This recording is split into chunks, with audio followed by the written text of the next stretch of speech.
ব্রিটেনের সাবেক ভূমিমন্ত্রী সাইফুজ্জামানের ৩৬০টি বিলাসবহুল বাড়ি, বাংলাদেশি টাকায় বাজার মূল্য ৩,৮২৪ কোটি টাকা। আল জাজিরার প্রতিবেদন। আওয়ামী লীগের প্রেসিডিয়াম সদস্য কাজী জাফরুল্লাহ গ্রেফতার, ফের রিমান্ডে সালমান আনিসুল। শেখ হাসিনার বিরুদ্ধে আরও একটি হত্যা মামলা। দেখছিলেন ক্রাউন সিমেন্ট সংবাদ শিরোনাম, এবারে বিস্তারিত। ক্ষমতাচ্যুত শেখ হাসিনা সরকারের সাবেক ভূমিমন্ত্রী সাইফুজ্জামান চৌধুরী শুধু যুক্তরাজ্যে ৩৬০টি বাড়ির মালিক। বাড়িগুলোর বর্তমান বাজার মূল্য ৩২ কোটি ডলার। বাংলাদেশি টাকায় এই অর্থের পরিমাণ দাঁড়ায় ৩,৮২৪ কোটি টাকারও বেশি। এর বাইরে যুক্তরাষ্ট্র ও দুবাইও তার সম্পদ রয়েছে। কাতার ভিত্তিক সম্প্রচার মাধ্যম আল জাজিরার এক অনুসন্ধানী প্রতিবেদনে এসব তথ্য উঠে এসেছে। বুধবার রাতে দ্য মিনিস্টার্স মিলিয়ন্স শিরোনামের অনুসন্ধানী প্রতিবেদনটি প্রকাশ করেছে আল জাজিরা। প্রতিবেদনে বলা হয়, সাবেক ভূমিমন্ত্রী সাইফুজ্জামান লন্ডনের বাইরে দুবাইয়ে ২০২০ সালের মধ্যে অন্তত ৫৪টি সম্পদের মালিক হন। যুক্তরাষ্ট্রে তার সম্পত্তি আছে, সেখানে তিনি ৯টি বিলাসবহুল অ্যাপার্টমেন্ট কিনেছেন। এর মধ্যে ৫টি ম্যানহাটন সহ নিউ ইয়র্কের প্রধান এলাকায় এবং ৪টি নিউ জার্সিতে। প্রতিবেদনে বলা হয়, সাইফুজ্জামান দেশের বাইরে এত পরিমাণ সম্পদ তার নির্বাচনী হলফনামা ও ট্যাক্স ফাইলে গোপন করেছেন। আল জাজিরা অনুসন্ধান বলছে, লন্ডনে সাইফুজ্জামান চৌধুরীর হয়ে সব সম্পদ দেখাশোনা করেন চট্টগ্রামের রিপন মাহমুদ। সাইফুজ্জামান সিঙ্গাপুরের ব্যাংক ডিবিএস থেকে ঋণ নিয়েছেন। প্রতিবেদনে আরও বলা হয়, সাইফুজ্জামান ছিলেন সাবেক প্রধানমন্ত্রী শেখ হাসিনার খুবই কাছের ও বিশ্বস্ত। তিনি ২০১৪ সালে সংসদ সদস্য প্রতিমন্ত্রী হন। ২০১৯ সালে শেখ হাসিনা তাকে পদোন্নতি দিয়ে ভূমিমন্ত্রী করেন। শেখ হাসিনা সরকারের পতনের আগে থেকে সাইফুজ্জামান চৌধুরীকে অনুসরণ করছিল আল জাজিরার অনুসন্ধানী দল। ফরিদপুর ৫ আসনের সাবেক সংসদ সদস্য ও আওয়ামী লীগের প্রেসিডিয়াম সদস্য কাজী জাফরুল্লাহকে গ্রেফতার করেছে আইনশৃঙ্খলা বাহিনী। বুধবার রাতে তাকে গুলশান থেকে গ্রেফতার করা হয়। তার বিরুদ্ধে পল্টন থানায় হত্যা মামলা রয়েছে। গ্রেফতারের পর জাফরুল্লাহকে ডিবি কার্যালয়ে নেওয়ার পর তিনি অসুস্থ বোধ করায় তাকে জাতীয় হৃদরোগ ইনস্টিটিউট হাসপাতালে ভর্তি করা হয়েছে। সেখানে তিনি পুলিশি পাহারায় চিকিৎসাধীন। ২০০১ সালে জাতীয় সংসদ নির্বাচনে আওয়ামী লীগের মনোনয়নে তৎকালীন ফরিদপুর ৫ আসন থেকে সংসদ সদস্য নির্বাচিত হন কাজী জাফরুল্লাহ। পরে ২০১৪ ও ২০১৮ সালে ফরিদপুর ৪ আসনে নৌকা প্রতীক নিয়ে স্বতন্ত্র প্রার্থী মুজিবুর রহমান চৌধুরী নিক্সনের কাছে হেরে যান তিনি। সবশেষ ২০২৪ সালের নির্বাচনে নিক্সনের কাছে পরাজিত হন আওয়ামী লীগের এই প্রেসিডিয়াম সদস্য। রাজধানীর কোতোয়ালি থানায় দায়ের হওয়া বৈদেশিক মুদ্রা নিয়ন্ত্রণ আইনের মামলায় সাবেক আইনমন্ত্রী আনিসুল হক ও সাবেক প্রধানমন্ত্রীর বেসরকারি শিল্প ও বিনিয়োগ উপদেষ্টা সালমান এফ রহমানের ৫ দিনের রিমান্ড মঞ্জুর করেছেন আদালত।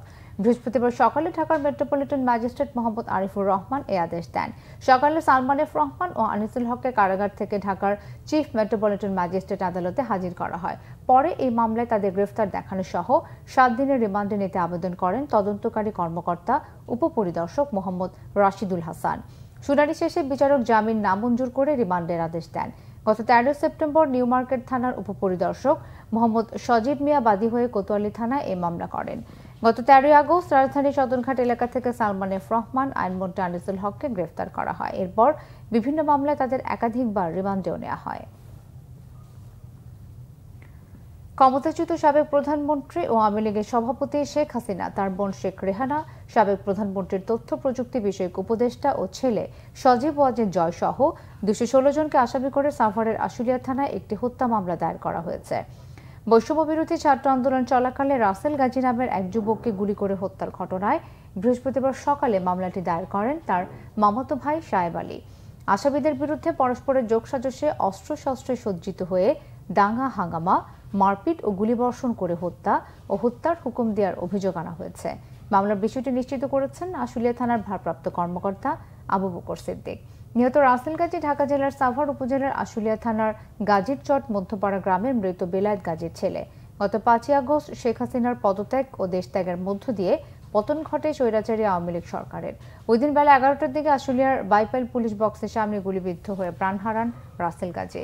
মামলায় অন্যান্য আসামিদের মধ্যে রয়েছেন আওয়ামী লীগের সাধারণ সম্পাদক এবং সাবেক সড়ক পরিবহন ও সেতুমন্ত্রী ওবায়দুল কাদের, সাবেক স্বরাষ্ট্রমন্ত্রী আসাদুজ্জামান খান কামাল, সাবেক পররাষ্ট্রমন্ত্রী হাসান মাহমুদ। গণপিটুনিতে নিহত হয়েছেন জাহাঙ্গীরনগর বিশ্ববিদ্যালয়ের ছাত্রলীগের সাবেক সাংগঠনিক সম্পাদক শামীম আহমেদ ওরফে শামীম মোল্লা। বুধবার রাতে হাসপাতালে চিকিৎসাধীন অবস্থায় তার মৃত্যু হয়। এর আগে গতকাল সন্ধ্যায় শামীমকে বিশ্ববিদ্যালয়ের প্রান্তিক গেট এলাকা থেকে দেখতে পায় কয়েক শিক্ষার্থী। এ সময় বিক্ষুব্ধ কয়েক শিক্ষার্থী তাকে গণপিটুনি দিয়ে বিশ্ববিদ্যালয়ের প্রক্টোরিয়াল বডির হাতে তুলে দেয়। পরে প্রক্টোরিয়াল বডি তাকে পুলিশের কাছে সোপর্দ করে। গুরুতর আহত শামীমকে সাভার গণস্বাস্থ্য হাসপাতালে ভর্তি করার পর রাত 10টার দিকে তার মৃত্যু হয়। পুলিশ ও শামীমের পরিবার মৃত্যুর বিষয়টি নিশ্চিত করেছেন। নিহত শামীম মোল্লা আশুলিয়ার কাঠগড়া মোল্লাবাড়ির ইয়াজউদ্দিন মোল্লার ছেলে। তিনি বিশ্ববিদ্যালয়ের 39তম ব্যাচের শিক্ষার্থী ছিলেন। তার বিরুদ্ধে গত 15 জুলাই রাতে ভিসির বাসভবনে শিক্ষার্থীদের উপর হামলার অভিযোগ রয়েছে।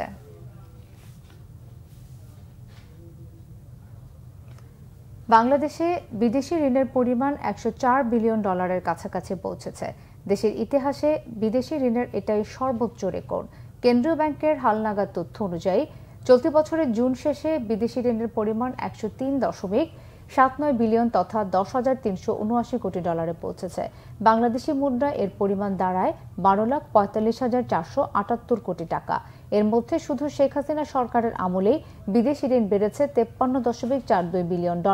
2009 সালের জুনের শেষে সরকারের বিদেশি ঋণ ছিল $50.36 বিলিয়ন। 15 বছর 8 মাসের ব্যবধানে বিদেশি ঋণ বেড়ে দ্বিগুণ হয়েছে।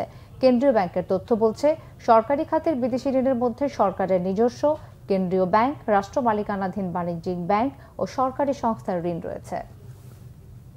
পেশায় ওয়ার্ড বয়, জড়িত শ্রমিক লীগের রাজনীতিতে। আওয়ামী লীগ সরকারের প্রভাবশালীদের ছত্রছায়ায় হয়ে উঠেছিলেন হাসপাতাল সম্রাট। রংপুর মেডিকেলের 4র্থ শ্রেণীর কর্মচারী নেতা আশিকুর রহমান নয়ন 12 বছর আধিপত্য বিস্তার করে সম্পদের পাহাড় গড়েছে সে।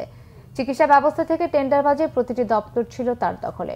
রংপুর মেডিকেল নিয়ে জুয়েল আহমেদের 3 পর্বের রিপোর্টের আজ থাকছে দ্বিতীয় পর্ব। রংপুর মেডিকেল কলেজ হাসপাতালের 4র্থ শ্রেণীর কর্মচারী নেতা আশিকুর রহমান নয়ন দাপট দেখিয়ে হয়েছে হাসপাতালের গডফাদার। 2012 সালে অফিস সহায়ক পদে যোগ দিয়ে স্থানীয় নেতাদের মদদে নয়ন হয়ে ওঠে বেপরোয়া। তার ইশারা ছাড়া নড়ত না কোনো ফাইল। কর্মকর্তা থেকে শুরু করে নার্স, চিকিৎসক, কর্মচারীরা ছিলেন জিম্মি। এখানে যেগুলো দোকান বসাইতো সেই দোকানগুলোর মোট কথা পার মান্থ 500-1000 টাকা করে টাকা নিত এবং তার ভয়ে কোনো কেউ কথা বলতে পারতো না। কর্মচারী থেকে শুরু করে আশেপাশের লোক থেকে শুরু করে কেউ কথা বলতে পারতো না। 2018 সালে 4র্থ শ্রেণীর কর্মচারী সংগঠনের সাধারণ সম্পাদক পদ পেয়ে শক্তভাবে গড়ে তোলে সাম্রাজ্য। নয়ন বাহিনীর নাম ছড়িয়ে পড়ে নগর জুড়ে। বৈষম্যবিরোধী ছাত্র আন্দোলনে নিহত মিলন হত্যা মামলায় আসামি হলে গা ঢাকা দেয় নয়ন, কিন্তু বহাল তবিয়তে আছে তার সহযোগীরা। ওদের সাথে আমার কোনো সম্পর্ক নেই, যেহেতু ওটা হিসাব শাখা এটাকে সম্পূর্ণ আলাদা, যেটার সাথে আমার প্রশাসন শাখার কোনো সম্পর্ক নাই। মিডিয়ার সামনে বা এইভাবে বলার আমার কোনো এখতিয়ার নাই। এটা দিতে গেলে আমার পরিচালক মহোদয়ের পারমিশন লাগে। আমি অনেক ছোট চাকরি করি। এটা যদি আপনি কারো কাছে শুনে থাকেন, এক পক্ষে শুনে কোনো জাজ করতে হয় না। সামান্য কথায় আমাকে এখান থেকে ট্রান্সফার করা হয়েছে উইথাউট কোনো সমস্যা। আমি নিজেও জানি না কেন আমি ট্রান্সফার হয়েছি, অথচ আমি কাজ করে গেছি। আমি এখনও কাজ করছি। এখনও যদি নন বাহিনী এসে আমাকে কোনো ট্রাফে ফেলে ট্রান্সফার করে দেয়, আমি ব্যাগ নেবো চলে যাবো, প্রশ্নও করবো না কেন। আমার সরকারি চাকরি ট্রান্সফার দিলে আমাকে যেতে হবে, কারণ আমাদের এই ছোটো কর্মচারীদের যাওয়ার জায়গা নেই ভাই। মেডিকেল ক্যাম্পাসের দোকান ভাড়া, সাইকেল গ্যারেজ, ক্যান্টিন, অ্যাম্বুলেন্স আর ওষুধ কোম্পানি সহ বিভিন্ন ক্লিনিকের স্যাম্পল কালেক্টরদের জিম্মি করে মাসোহারা নিত নয়ন ও তার বাহিনী। গাড়ি বাড়ি সহ নয়নের রয়েছে প্রায় 15 কোটি টাকার সম্পদ। জুয়েল আহমেদ, বাংলা ভিশন, রংপুর। দীর্ঘ 2 মাস বন্ধ থাকার পর রাঙামাটির কাপ্তায়ের কর্ণফুলী পেপার মিলসে পুনরায় কাগজ উৎপাদন শুরু হয়েছে। বুধবার রাতে কেপিএম এর ব্যবস্থাপনা পরিচালক মোহাম্মদ আব্দুল হাকিম বিষয়টি নিশ্চিত করেছেন। তিনি জানান, কাঁচামাল সংকটের কারণে গত 20 জুলাই থেকে প্রায় 2 মাস কেপিএম এ কাগজ উৎপাদন করা যায়নি। ইতিমধ্যেই সব সংকট কাটিয়ে বুধবার রাত 8টা থেকে মিলটি পুনরায় কাগজ উৎপাদনে ফিরেছে বলে জানান তিনি। কেপিএম 75 বছরের পুরনো কারখানা হওয়া সত্ত্বেও এর উৎপাদিত কাগজ গুণে ও মানে এখনও দেশ সেরা। এই কাগজ শিল্প কারখানা সবখানে পরিচিত। কর্ণফুলী পেপার মিলস পুনরায় চালু হয় কারখানার সিবিএ নেতারা সহ সর্বস্তরের শ্রমিক, কর্মচারী ও কর্মকর্তারা সন্তোষ প্রকাশ করেছেন।